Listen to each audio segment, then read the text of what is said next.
கிறிஸ்துவுக்குள் பிரியமானவர்களை, இந்த நாளிலும் கூட கர்த்தரை ஆராதிக்கும்படியாக கர்த்தர் நமக்கு கொடுத்திருக்கிறதான இந்த நல்ல பாக்கியத்திற்காக நான் தேவனை ஸ்தோத்திரிக்கிறேன்.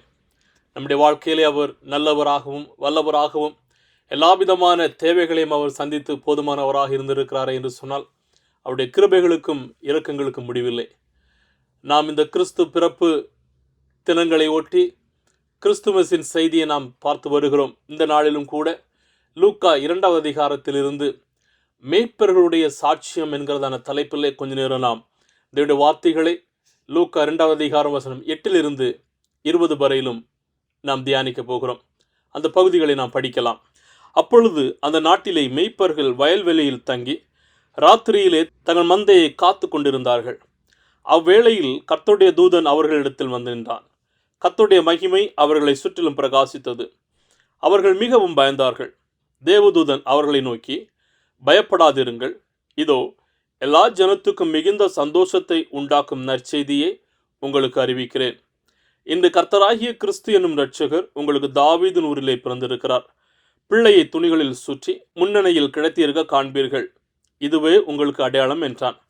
அந்த க்ஷணமே பரமசேனையின் திரள் அந்த தூதனுடனே தோன்றி, உன்னதத்தில் இருக்கிற தேவனுக்கு மகிமையும் பூமியிலே சமாதானமும் மனுஷர் மேல் பிரியமும் உண்டாவதாக என்று சொல்லி தேவனை துதித்தார்கள். தேவதூதர்கள் அவர்களை விட்டு பரலோகத்திற்கு போன பின்பு மேய்ப்பர்கள் ஒருவரை ஒருவர் நோக்கி, நாம் பெத்லெகேம் ஊருக்கு போய் நடந்ததாக கர்த்தரால் நமக்கு அறிவிக்கப்பட்ட இந்த காரியத்தை பார்ப்போம் வாருங்கள் என்று சொல்லி தீவிரமாய் வந்து மரியாளையும் யோசேப்பையும் முன்னணியிலே கிடத்தியிருக்கிற பிள்ளையையும் கண்டு அந்த பிள்ளையை குறித்து தங்களுக்கு சொல்லப்பட்ட சங்கதிகளை பிரசித்தம் பண்ணினார்கள். மெய்ப்பராலே தங்களுக்கு சொல்லப்பட்டதை கேட்ட யாவரும் அவர்களை குறித்து ஆச்சரியப்பட்டார்கள். மரியாளோ அந்த சங்கதிகளையெல்லாம் தன் இருதயத்திலே வைத்து சிந்தனை பண்ணினாள். மெய்ப்பர்களும் தங்களுக்கு சொல்லப்பட்டதின்படியே கேட்டு கண்ட எல்லாவற்றிற்காகவும் தேவனை மகிமைப்படுத்தி துதித்து கொண்டு திரும்பினார்கள். இந்த பகுதியை நாம் எல்லா வருடமும் கிறிஸ்துமஸ் தினங்களிலே எல்லா சபைகளிலும் நம் செய்தியின் வாயிலாக கேட்கிறதான ஒரு பகுதியாக இந்த பகுதி காணப்படுகிறது. ஆனால் ஒரு சில காரியங்களை நாம் இந்த மேய்ப்பர்களை குறித்தும் இந்த செய்தியிலிருந்து நாம் கற்றுக்கொள்கிறதன் பாடங்களையும் நாம் பார்த்துவிட்டு கடந்து செல்ல போகிறோம். மேய்ப்பர்களை குறித்து மிகவும் முக்கியமாக இந்த பகுதியிலே குறிப்பிடப்பட்டிருக்கிறது. மேய்ப்பர்கள் யார்? சாதாரணமான மந்தையை மேய்க்கிறதான ஜனங்கள். ஆனால் பழைய காலத்திலே பார்க்கிறதான போது அவர்களுடைய சமுதாய அந்தஸ்தை பார்க்கும்போது ஜனங்கள் அவர்களை அநேக இடங்களிலே ஒதுக்குகிறவர்களாக இருந்தார்கள். எந்த விதமான ஃபங்க்ஷனுக்கும் கூட ஒதுக்குகிறதான ஒரு சூழ்நிலை இருந்தது. இவர்கள் மந்தைகளை மேய்க்கிறபடியினால் இவருடைய சரீரங்களும் இவருடைய துணிமணிகளும் எல்லாமே இந்த மந்தைகளுடையதான அந்த நாற்றத்தினால், அதாவது அந்த சுமல் இருக்கிறபடியினாலே அநேக இடங்களுக்கு இவர்களும் போகிறதை தடுக்கிறவர்களாக காணப்பட்டார்கள். ஆனால் சில இடங்களிலே இவர்கள் சுத்தமற்றவர்கள் என்கிறதான ஒரு பெயரோடு கூட ஒதுக்கப்பட்டவர்களாகவும் இவர்கள் காணப்பட்டார்கள். இந்த பெத்லெகேம் பகுதியிலே காணப்பட்டதான ஜனங்கள் அவர்கள் அநேக விதமான மந்தைகளை, அதாவது ஆடுகளை அவர்கள் வளர்க்கிறவர்களாக காணப்பட்டார்கள். என்று சொன்னால் இந்த பலியிடுகிறதான காலங்களிலே இது விற்பனைக்கு அதிகமாக காணப்படுகிறபடியினாலும் அதிகமான மகசூல் இவர்களுக்கு கிடைக்கிறபடியினாலும் ஜனங்கள் இதை ஒரு பிசினஸாக, ஒரு வியாபாரமாக பார்த்தவர்களாக காணப்பட்டார்கள்.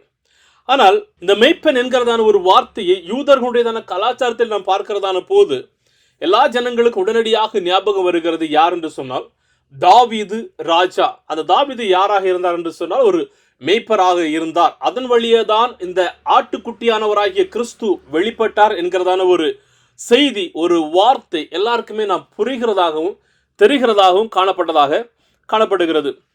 ஆனால் இந்த மேய்ப்பர்களுடையதான குண அதிசயங்களை பார்க்கிறதான போது தங்களுடைய மந்தைகளை சரியான மேய்ச்சலிலே நடத்துகிறவர்களாகவும் சரியான முறையிலே அவர்களை பராமரிக்கிறவர்களாகவும் சரியான தண்ணீர் இருக்கிறதான இடத்திலே அதிகமான ஓடுகிறதான தண்ணீர் இல்லாமல் மெதுவாக ஓடுகிறதான ஒரு தண்ணீர்கள் அண்டையிலே மந்தைகளை இவர்கள் வழிநடத்துகிறவர்களாக இருப்பார்கள் என்றால் மாத்திரமே மந்தைகள் பாதுகாப்பாக குடிக்கிறதற்கு அது வாய்ப்பாக அமையும் என்று சொல்லி, அதோடு மாத்திரமல்லாமல் தங்களுடைய மந்தைகளை இவர்கள் கண்காணித்து நேசித்து தேவையான, அதாவது புல்கள் அதிகமாக இருக்கிற இடங்களிலே சரியான உணவை கொடுக்கும் வண்ணமாக இவர்கள் கொண்டு செல்லுகிறவர்களாக காணப்பட்டார்கள்.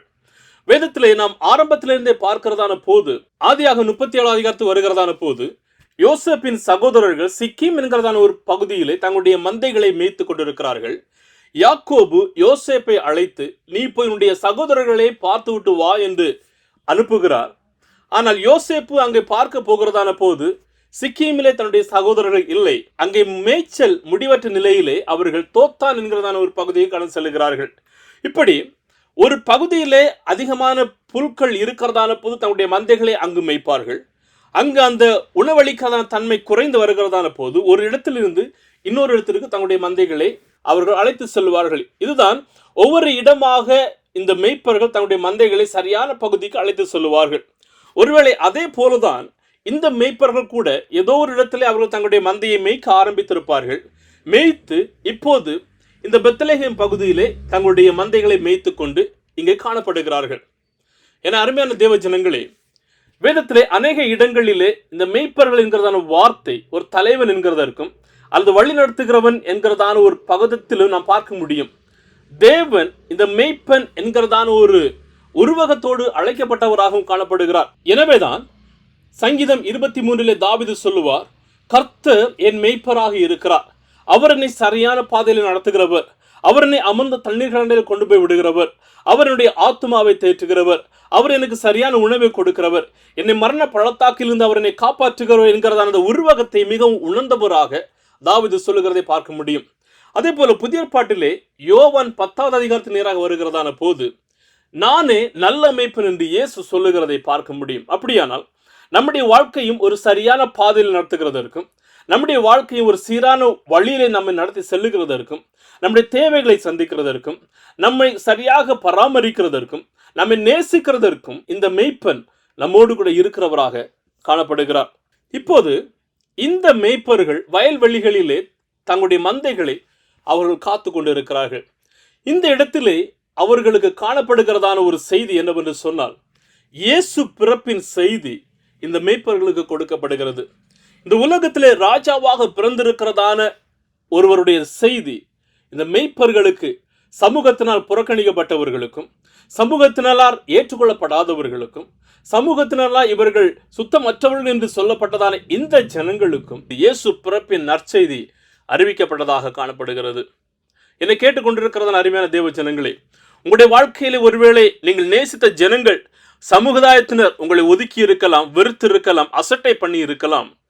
ஆனால் நீங்களும் நானும் புரிந்து கொள்ள வேண்டியது என்னவென்று சொன்னால், நம்முடைய தேவன் அவர் நம்மை ஒருபோதும் விட்டு விலகாதவர், நம்மை மறவாதவர். உங்களை ஜனங்கள் வெறுத்ததான போதும் அவர் வெறுக்காதவர். உங்கள் ஜனங்கள் உங்களை ஒதுக்கினதான போதும் அவர் உங்களை ஏற்றுக்கொண்ட தேவனாக காணப்படுகிறார். கிறிஸ்து பிறப்பின் செய்தி நமக்கு அதை தான் கற்றுக் கொடுக்கிறது. இந்த பகுதியிலே இருந்து நாம் கற்றுக்கொள்கிறதான பாடம் என்னவாக இருக்கிறது? வசனம் 8 to 10 வரையிலும் இந்த இயேசு கிறிஸ்துவின் பிறப்பின் நற்செய்தி எல்லாருக்கும் பரப்பப்படுகிறதாக இருக்கிறது. இயேசு கிறிஸ்துவின் செய்தி ஒருவேளை ராஜாக்களுக்கு அறிவித்திருக்கலாம், அல்லது ஆசாரியர்களுக்கு அறிவித்திருக்கலாம், வேதபாரகர்களுக்கு அறிவித்திருக்கலாம், தேவனுடைய வசனத்தை அதிகமாக கற்றுத்தேர்ந்ததான புலம் வாய்ந்ததான ஜனங்களுக்கு அது அறிவிக்கப்பட்டிருக்கலாம். ஆனால் அது இல்லாமல் முதலாவதாக யாருக்கு அறிவிக்கப்பட்டது என்று சொன்னால், இந்த ஏழ்மையான தாழ்மையான நிலையிலே காணப்படுகிறதான இந்த மேய்ப்பர்களுக்கு அறிவிக்கப்பட்டிருக்கிறதாக இருக்கிறது. This good news is for everyone. இந்த நற்செய்தி எல்லாருக்குமானதாக இருக்கிறது. ஏதோ ஒரு குறிப்பிடப்பட்டதான ஜனங்களுக்கு மாத்திரமல்ல, கிறிஸ்துவை பின்பற்றுகிறதான கிறிஸ்தவன் என்று சொல்லுகிறதான ஜனங்களுக்கு மாத்திரமல்ல, இந்த முழு உலகத்திற்குமான நற்செய்தியாகவும் முழு உலகத்திற்குமான தேவனாகவும் ராஜாவாகவும் இந்த ராஜா காணப்படுகிறார். வசனம் 11 to 14 வரையிலும் பார்க்கிறதான போது சமாதானமும் ரட்சிப்பும் சந்தோஷமும் இந்த முழு உலகத்திற்குமானதாக காணப்படுகிறது. வசனம் 11 சொல்லுகிறது, இன்று கர்த்தராகிய கிறிஸ்து என்னும் இரட்சகர் உங்களுக்கு தாவீதின் ஊரிலே பிறந்திருக்கிறார். நம்மை மீட்கிறதான ஒரு இரட்சகர், நம்மை தேடி வந்ததான ஒரு இரட்சகர், நம்முடைய அக்கிரமங்களிலிருந்து நம்மை சேர்த்து கொண்டதான ஒரு இரட்சகர், இந்த இரட்சகர் நமக்காக கடந்து வந்திருக்கிறவராக இருக்கிறார். வசனம் 14 சொல்லுகிறது, உன்னதத்தில் இருக்கிற தேவனுக்கு மகிமையும் பூமியிலே சமாதானமும் மனுஷர் மேல் பிரியமும் உண்டாவதாக. இந்த உலகத்திற்கு அவருடைய பிறப்பு முழு சமாதானத்தை கொண்டு வந்திருக்கிறது. இந்த பூமியிலே சமாதானத்தை கொண்டு வந்ததாக காணப்படுகிறது. அருமையான தேவ ஜனங்களே, உங்களுடைய வாழ்க்கையிலே ரட்சிப்பு இல்லாத ஒரு சூழ்நிலையை போய் கொண்டிருக்கிறீர்களா? ரட்சிப்பை பெற்றும் தேவனை விட்டு விலகுகிறதான சூழ்நிலையை போய் கொண்டிருக்கிறீர்களா? சமாதானத்தை பெற்றும் சமாதானம் இல்லாத ஒரு சூழ்நிலையை போய் கொண்டிருக்கிறீர்களா? அவருடைய சமூகத்தில் கடந்து வருகிறதான போது இந்த மேசியாவாகிய கிறிஸ்துவை நாம் ஏற்றுக்கொள்ளும் போது அவர் நம்முடைய வாழ்க்கையிலும் சமாதானத்தையும் சந்தோஷத்தையும் அவர் அனுப்புகிறவராக காணப்படுகிறார். எனவேதான் வசனம் 10 தேவதூதன் சொல்லுகிறார், பயப்படாதிருங்கள், இதோ எல்லா ஜனத்துக்கும் மிகுந்த சந்தோஷத்தை உண்டாக்கும் நற்செய்தியை அனுப்புகிறேன். இயேசு கிறிஸ்துவின் பிறப்பின் நற்செய்தி சந்தோஷத்தை கொடுக்கிறது, நம்முடைய பயத்தை மாற்றுகிறதாக இருக்கிறது, நமக்கு ரட்சிப்பை கொடுக்கிறதாக இருக்கிறது, நமக்கு முழு சமாதானத்தையும் கொடுக்கிறதாக காணப்படுகிறது. மூன்றாவதாக பார்க்கும்போது வசனம் 15 18 வரையிலும் பார்க்கும்போது இயேசுவின் நற்செய்தியை நாம் எல்லாரும் பறைசாற்றுகிறவர்களாக காணப்பட வேண்டும். மெய்ப்பர்களுக்கு இந்த நற்செய்தி அறிவிக்கப்பட்டது. அவர்கள் அறிவிக்கப்பட்ட மாத்திரத்திலே அவர்கள் அங்கே இருந்து விடவில்லை. இது ஏதோ ஒரு சொப்பனம், இது ஏதோ ஒரு தரிசனம் என்று சொல்லி அவர்கள் அப்படியே விட்டுவிடவில்லை. மாறாக அவர்களுக்கு அறிவிக்கப்பட்டதான அந்த செய்தியை போய் பார்க்க வேண்டும், அதை மற்றவர்களுக்கும் பிரசித்தப்படுத்த வேண்டும் என்கிறதான ஒரு நோக்கம், ஒரு எண்ணம் அவருடைய வாழ்க்கையிலே காணப்பட்டது. வசனம் 15 பாருங்கள். தேவதூதன் அவர்களை விட்டு பரலோகத்திற்கு போன பின்பு மெய்ப்பர்கள் ஒருவரை ஒருவர் நோக்கி, நாம் பெத்லகேம் ஊருக்கு போய் நடந்ததாக கர்த்தரால் நமக்கு அறிவிக்கப்பட்ட இந்த காரியத்தை பார்ப்போம் வாருங்கள் என்று அவர்களுக்குள்ளே சொல்லுகிறார்கள். வசனம் 17, பிள்ளையை கண்டதற்கு அப்புறமாக அந்த பிள்ளையை குறித்து தங்களுக்கு சொல்லப்பட்ட சங்கதியை பிரசித்தம் பண்ணினார்கள். எல்லாருக்கும் அவர்கள் அறிவிக்கிறார்கள். சாதாரணமாக மந்தைகளை மேய்க்கிறவர்கள் அவர்கள் காடுகளுக்கு போய் மேய்ச்சலை முடித்து விட்டு வருகிறதான போது என்ன சொல்லுவார்கள்? எங்களுடைய மந்தையை சரியான இடத்திற்கு நாங்கள் எடுத்து சென்றோம், நல்ல உணவு கிடைத்தது. மந்தையை மேய்த்து கொண்டிருக்கும் போது ஏதோ ஒரு சிங்கம் வந்தது, புலி வந்தது, அல்லது ஏதோ ஒரு விஷயம் வந்தது என்று தான் சொல்லுவார்கள். ஒருவேளை இந்த மெய்ப்பர்கள் கூட அப்படி இதற்கு முன்பதாக அறிவித்திருக்கலாம். ஆனால் இப்போது அவர்கள் கடந்து வந்து என்ன சொல்லுகிறார்கள் என்று சொன்னால், இந்த மேசியாவாகிய கிறிஸ்து ராஜாவை நாங்கள் பார்த்தோம் என்று சொல்லி அதை பிரசித்தம் பண்ணுகிறவர்களாக இருக்கிறார்கள். இந்த கிறிஸ்துவை நீங்கள் பார்த்திருக்கிறீர்களா? இந்த கிறிஸ்துவை நீங்கள் கண்டிருக்கிறீர்களா? உங்களுடைய வாழ்க்கையில் இந்த கிறிஸ்துவை அனுபவித்து இருக்கிறீர்களா? இவரை குறித்து பறைசாற்ற வேண்டியது நம்முடைய கடமை. கிறிஸ்துமஸ் என்று சொல்லும்போது நாம் வாங்குகிறதான பொருட்களிலோ அல்லது சில கொண்டாடுகிறதான கொண்டாட்டத்திலோ மாத்திரமல்ல, இந்த கிறிஸ்துவை நாம் பிரசித்தம் பண்ணுகிறதிலே காணப்படுகிறது. அவரை பிரசித்தம் பண்ணுகிறதற்கு நீங்களும் நானும் ஆயத்தமாக இருக்கிறோமா? கடைசியில் நாம் இதிலிருந்து கற்றுக்கொள்கிறதான ஒரு பாடம் என்னவென்று சொன்னால், வசனம் 19 20 பார்க்கும்போது நாம் எல்லாரும் தேவனை துதிக்க வேண்டும்.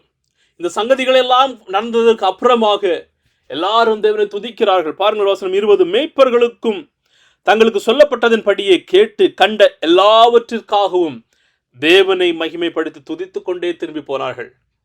மந்தைகளை மேய்த்து கொண்டு ஏதோ ஒரு விதமான பாடல்களை பாடியோ அப்படி கடன் சொல்லவில்லை. மாறாக தேவனை பாடி துதித்து உயர்த்தி கடன் சென்றவர்களாக காணப்பட்டார்கள். அவர்கள் இயேசுவை பார்த்த மாத்திரத்திலே அவருடைய சிந்தனை மாறினது. இயேசுவை பார்த்த மாத்திரத்திலே அவர்கள் பேச்சு மாறுகிறது.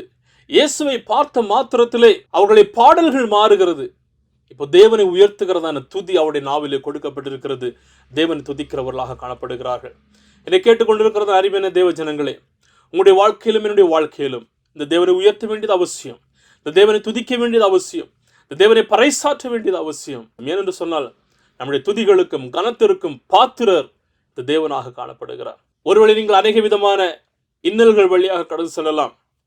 ஆனால் உங்களுடைய வாழ்க்கையிலும் என்னுடைய வாழ்க்கையிலும் புரிந்து கொள்கிறதான ஒரு காரியம், இவர் ரட்சிப்பை கொடுக்கிறவர், சமாதானத்தை கொடுக்கிறவர், சந்தோஷத்தை கொடுக்கிறவர், நம்முடைய பயங்களை மாற்றுகிறவர், நமக்கு சமாதானத்தை அருளுகிறவராக காணப்படுகிறார். அது மாத்திரமல்ல, அந்த தேவனை நாம் பிரசித்தம் பண்ண வேண்டியது அவசியம். நாம் துதிக்க வேண்டியது அவசியம்.